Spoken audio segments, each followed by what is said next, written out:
Bon, là c'est parti.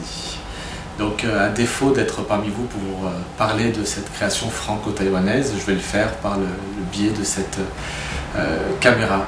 Alors je suis venu il y a quelques années à Taïwan pour présenter un de mes spectacles qui s'appelle Récital, et à l'issue de la représentation j'ai rencontré des artistes et il y a eu un désir d'imaginer un projet entre des artistes français et des artistes taïwanais. Donc j'ai accepté parce que généralement dans mon travail j'aime me nourrir de cultures différentes, d'artistes différents pour faire évoluer ma propre chorégraphie. Donc ce spectacle-là, c'est 5 danseurs taïwanais qui sont des danseurs que j'ai auditionnés, des danseurs qui ont un parcours complètement différent du mien parce que c'est pas des danseurs de hip-hop, c'est des danseurs contemporains classiques. Donc c'est un vrai défi pour moi parce que je vais être amené à partir de leur vocabulaire, de leur gestuelle, et en même temps de leur culture, parce que c'est aussi une culture différente que la mienne. Donc ces danseurs ont rencontré 5 danseurs français que j'ai aussi auditionnés. Ce sera un spectacle pour 10 danseurs au total, et le thème s'appuiera sur l'univers artistique de Yohan Koo que j'ai rencontré aussi à Taïwan, qui n'est pas un créateur de costumes pour la danse, pour le spectacle, qui est un styliste qui est reconnu à Taïwan, pas encore en France, et j'espère que par l'intermédiaire de ce spectacle-là, on pourra découvrir l'univers plastique et artistique de ce styliste. Donc là aussi, c'est un vrai pari pour moi, parce que ces costumes sont des costumes originaux, particuliers par rapport à ce que j'ai l'habitude de faire habituellement dans mes spectacles, des costumes qui sont à base de laine, qui sont très volumineux, donc forcément il y aura une incidence dans la chorégraphie, dans le mouvement. Et en tout cas, c'est le pari que je me suis lancé pour cette nouvelle production. Donc le spectacle s'appelle Yojiti. Pourquoi Yojiti? Parce que je m'inspire justement de tout ce qui est lié à l'organicité, si je peux dire ça comme ça, de ces costumes.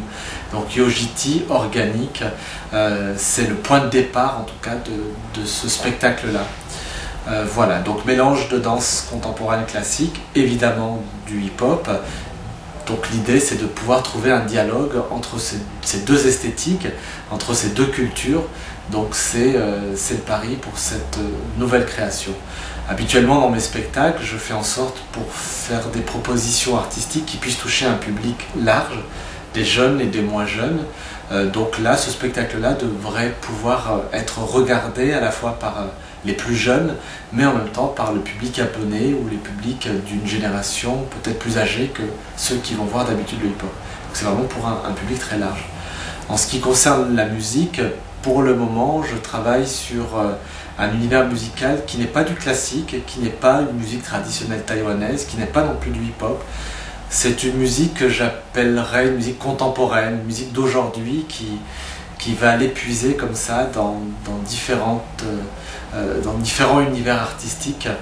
Voilà, donc je travaille avec un compositeur qui s'appelle Hassen et il s'entoure d'une musicienne d'ailleurs, qui est une musicienne taïwanaise qui s'appelle, j'ai plus le nom, ça va me revenir, Li Ping, et d'un autre musicien qui s'appelle Dorian. Voilà, donc tous les trois vont me faire des propositions pour la musique. Je voulais pas travailler sur des musiques traditionnelles taïwanaises. J'avais pas envie d'afficher un côté un peu carte postale au projet. Je voulais m'appuyer sur des artistes d'aujourd'hui pour ce spectacle-là. Alors aujourd'hui, j'ai déjà passé 2 étapes de création, 2 étapes de travail en France au mois de septembre avec les danseurs français, puis au mois de novembre, fin octobre, début novembre, avec les danseurs français et taïwanais. Donc là, je les retrouve en début d'année pour 2 mois de création, ici à Créteil, en banlieue parisienne, pour poursuivre les répétitions. Et puis ensuite, on arrive à Taïwan fin février pour une première prévue au mois de mars. Alors j'ai la chance de pouvoir proposer ce spectacle-là dans 2 grands festivals, des festivals incontournables en France. Ce sont les plus grands de la danse ici en France, c'est le Festival de Montpellier. Donc on va présenter Yojiti au mois de juin prochain. et puis ensuite à la Biennale de la danse de Lyon au mois de septembre.